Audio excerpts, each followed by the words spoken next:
Hola, soy Marie-Emilie Hervé, soy conservadora de biblioteca, trabajo en la Universidad de Lyon 3 en Francia y voy a presentar hoy el tema de la ciencia abierta, que es una presentación dentro del marco de un curso, un taller que fue organizado por la Embajada de Francia en Cuba. Cuando se trata de ciencia abierta, se refiere a un concepto bastante amplio que abarca varias temáticas que todas tienen la misma meta, el mismo propósito, es decir, de facilitar el acceso al conocimiento científico y tratar de levantar las barreras que existen.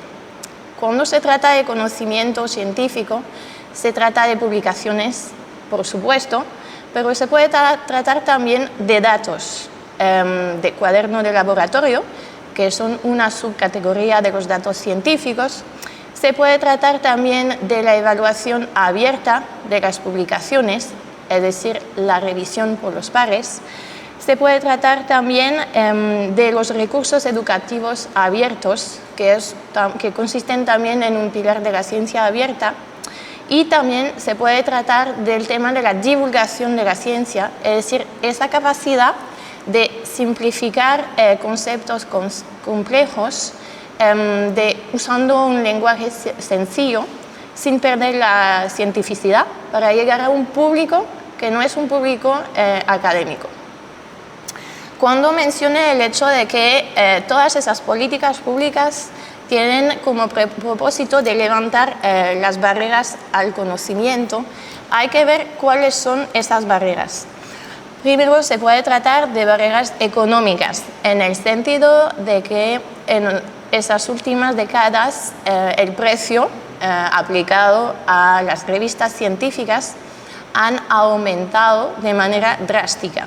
Y eso causó muchos problemas para los países en desarrollo como para los países desarrollados, para mantener el mismo nivel de documentación científica para las comunidades científicas. Eso es la primera barrera que las políticas públicas de ciencia abierta están tratando de resolver. La segunda barrera que existe tiene que ver más con el derecho de autor, entonces es más una barrera legal. Y en este caso se trata de encontrar soluciones para que las cláusulas que firman los investigadores cuando someten sus manuscritos a una editorial científica no representen un impedimento a su capacidad de archivar sus publicaciones en repositorios institucionales. Y voy a explicar este tema en una segunda etapa. Y luego, la tercera barrera que puede existir es una barrera más técnica, es decir, que una gran cantidad todavía de publicaciones científicas no están a disposición en línea, todavía existen bajo la forma tradicional del papel. Es el caso de muchas tesis, por ejemplo, y eso puede también representar un impedimento para tener acceso al conocimiento.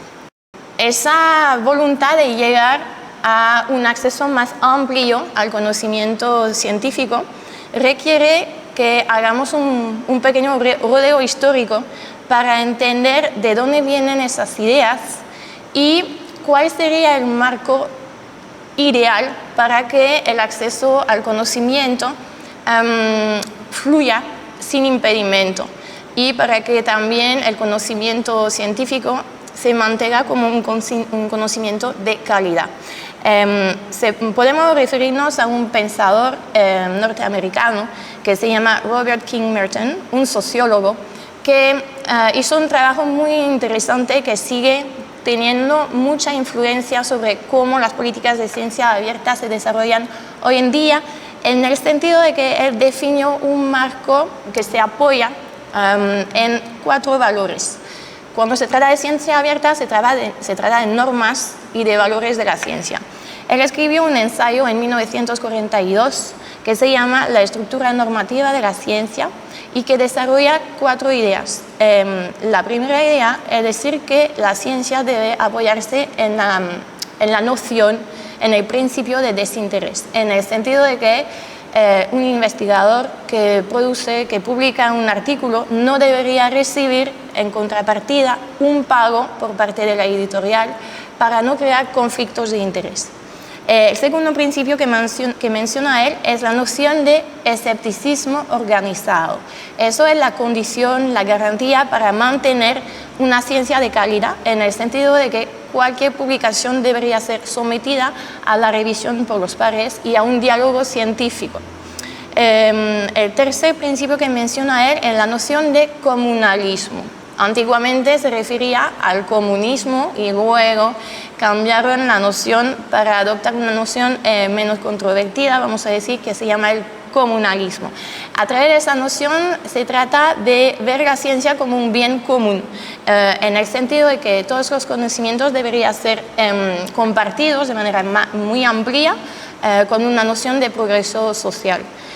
Y el último principio se llama el universalismo, que trata más de, que se refiere más a una noción de equidad, en el sentido de que cualquier investigador, independientemente de su afiliación, independientemente del prestigio de su universidad, debería recibir un trato justo a la hora de publicar un artículo, y que cualquier hallazgo científico, cuando es bien diseñado, cuando la hipótesis es bien diseñada, merece ser publicado.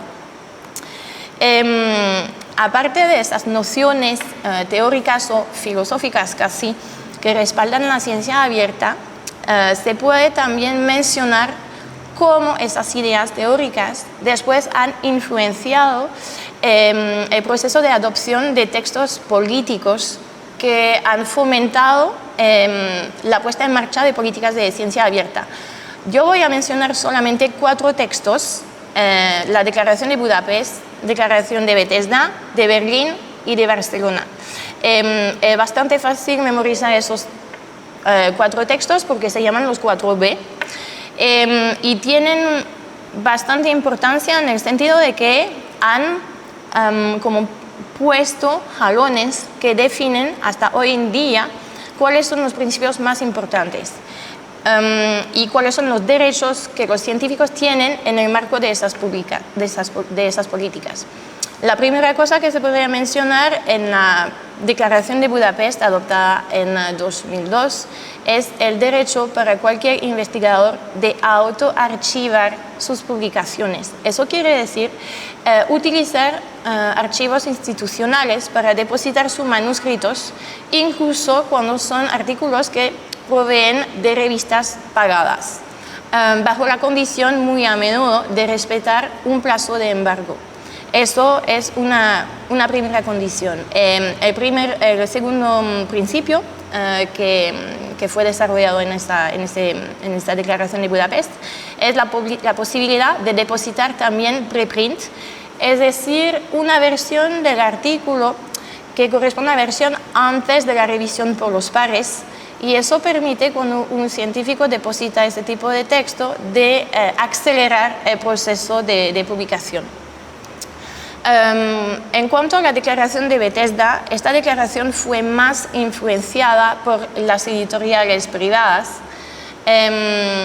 y eso tiene un impacto sobre la orientación del texto, que por un lado mantiene y defiende el principio de autoarchivo, por el otro lado introduce un modelo de publicación científica bastante controvertido, que hasta hoy sigue siendo una fuente de debate, y que es un modelo basado en lo que se llama el autor pagador. Es decir, que un científico, un autor, un investigador paga para tener el derecho de publicar su artículo en acceso abierto, y volveré sobre el tema luego. La tercera declaración, la Declaración de Berlín, como lo mencioné, es muy importante en el sentido de que da un paso más, porque toca el tema de la apertura de los datos, datos primarios, metadatos, gráficos, materiales en multimedia, cualquier tipo de datos científicos que sirve de prueba y de evidencia para como brindar un apoyo, un respaldo y dar crédito a un resultado científico. Y por fin la Declaración de Barcelona, adoptada muy recientemente, en 2024, que apoya todos los principios que acabo de mencionar, pero que va más allá, porque trata también de la noción de la necesidad de aumentar la transparencia en el contenido de las bases de datos que sirven para hacer análisis de bibliometría, y luego hace hincapié también en la noción de perennidad de los repositorios de datos, porque si los estados deciden que los datos científicos deberían ser abiertos y compartidos, hay que crear infraestructuras informáticas adaptadas a ese nuevo contenido, y hay una toma de conciencia bastante fuerte sobre la fragilidad de esas infraestructuras. Cuando se trata de ciencia abierta, se trata también, bueno, de acceso, por supuesto, un acceso facilitado, pero también una visibilidad mayor para el investigador. Y la visibilidad de los trabajos científicos es un principio fundamental para cualquier investigador que quiere tener una carrera profesional y también que quiere tener un impacto, ¿no? Entonces, aunque haya mucho debate sobre ese coeficiente positivo que da la ciencia abierta, la publicación en acceso abierto en línea, en términos de impacto sobre el número de citas, se puede estimar que el consenso sería de un coeficiente positivo de 50%, es decir, que un artículo, una publicación que está en acceso libre en el Internet, como promedio obtiene más de 50% de citas en comparación con un artículo que está cerrado, que fue publicado en una revista pagada, sin apertura. Esa cifra viene de un estudio reciente que utiliza un corpus de más de 2 millones de publicaciones y que observa cuál es el número de citas de esas publicaciones publicadas en 2016, 4 años después. Después, cabe decir que la ventaja de citas depende mucho del tipo de ruta de apertura elegida por el investigador.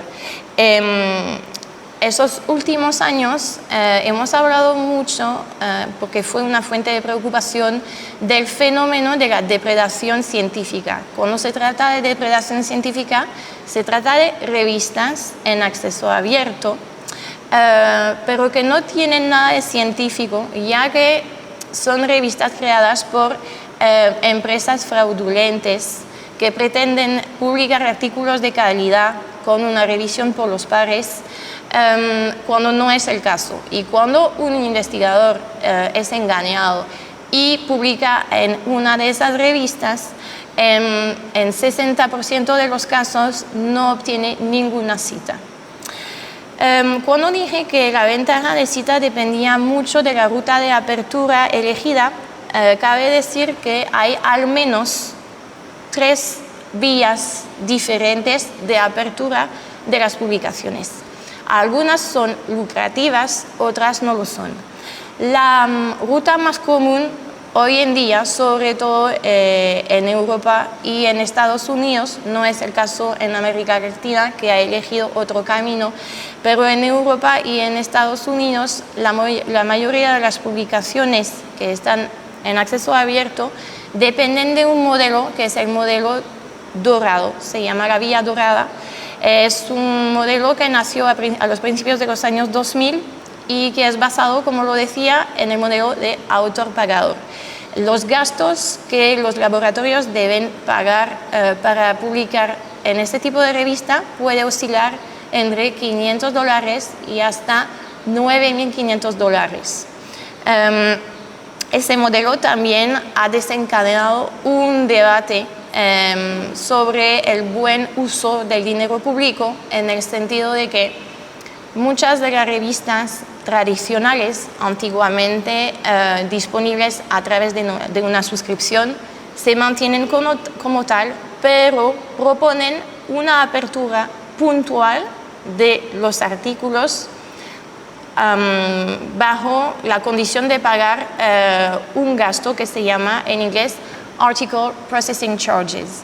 Y ese tipo de revista que mezcla el modelo tradicional de publicación basado en la suscripción y que agrega un modelo lucrativo de apertura, que significa que hay que pagar 2 veces, una vez para obtener el acceso a la revista, que es pagada, y después un segundo gasto que permite abrir un artículo mediante esa vía que se califica de vía dorada.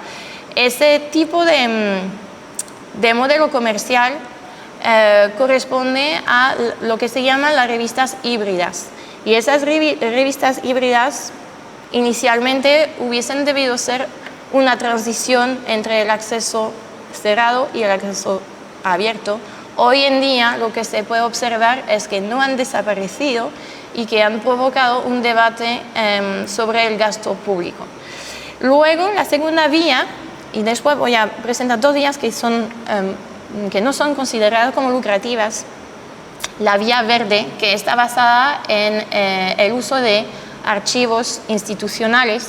Se estima hoy en día que existen 4.000 archivos institucionales a nivel internacional. Es un modelo que nació en los años 90 y que tiene como desventaja, de una cierta manera, la necesidad de respetar periodos de embargo. Es decir, que cuando un investigador deposita su artículo, tiene que respetar en Francia un plazo de 6 meses después de la publicación inicial de su artículo en Ciencias Duras, y este embargo va hasta 12 meses en Ciencias Sociales.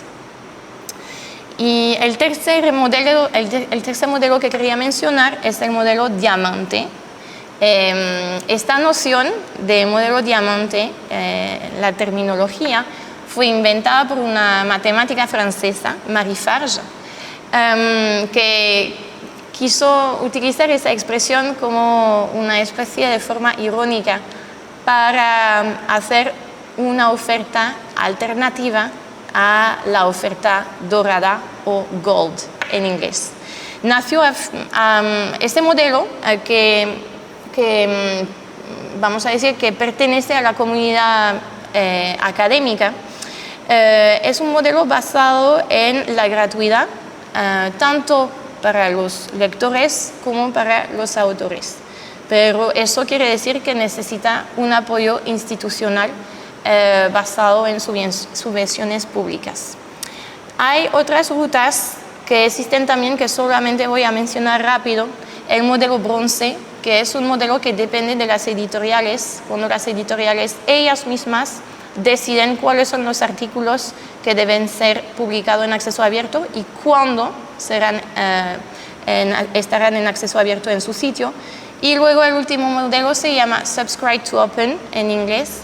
Es un modelo que tiene bastante popularidad entre la comunidad de los matemáticos y que requiere un nivel de suscripción suficiente para que después la revista tenga un equilibrio económico suficiente para abrir los artículos. Como lo mencionaba ahorita, hay una diferencia abismal en el desarrollo del modelo diamante de publicaciones científicas, tal como se desarrolló en América Latina y en Europa o en Estados Unidos. Este modelo, que cogió bastante fuerza en América Latina, empezó a aparecer a partir del fin de los años 90 en Francia, con una iniciativa en ciencias sociales que se llama revue.org, que es una plataforma francesa que después se convirtió en una iniciativa mucho más amplia que se llama Open Edition. Y se puede observar a lo largo de la historia del desarrollo de ese tipo de modelo de publicación que hay como un paralelismo que existe entre las iniciativas en América Latina, como se puede pensar o referir a Cielo, Redalic, Amélica, y las iniciativas que fueron desarrolladas en Francia como lo mencioné, revue.org, Open Edition, o también la plataforma Repère, que consiste en una red de incubadores de revistas abiertas que responden, que obedecen a ese modelo no lucrativo de modelo diamante. Como lo decía, el perímetro del acceso abierto abarca las publicaciones, pero también los datos.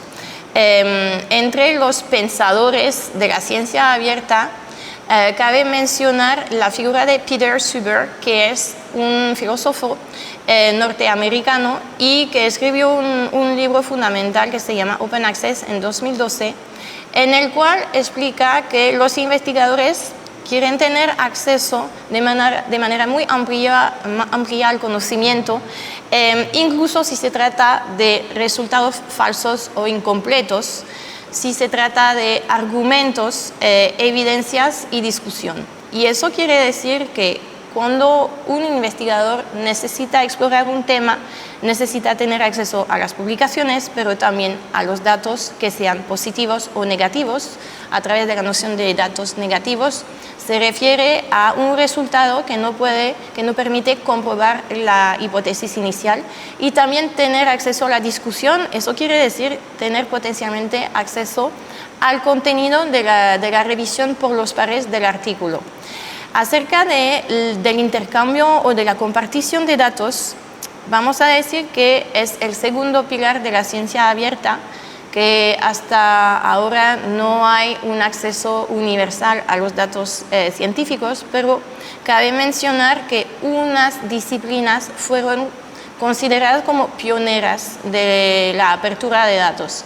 Es el caso, por ejemplo, en el ámbito de los datos meteorológicos, ya que a finales del siglo XIX los estados a nivel internacional se reunieron para tratar de encontrar un acuerdo, un convenio para armonizar los metadatos que permiten definir varias variables de ese tipo de datos y anticipar fenómenos atmosféricos a nivel internacional.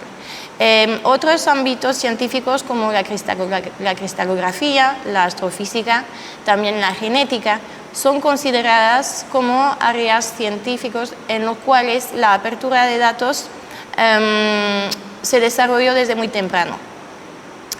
Con la noción de gestión y de apertura de datos, unos científicos han tratado de formalizar lo que había que abrir. Cabe subrayar que es mucho más fácil abrir una publicación que abrir un conjunto de datos. Abrir un conjunto de datos requiere un nivel de documentación muy alto para que el conjunto de datos pueda ser reutilizado por otra persona.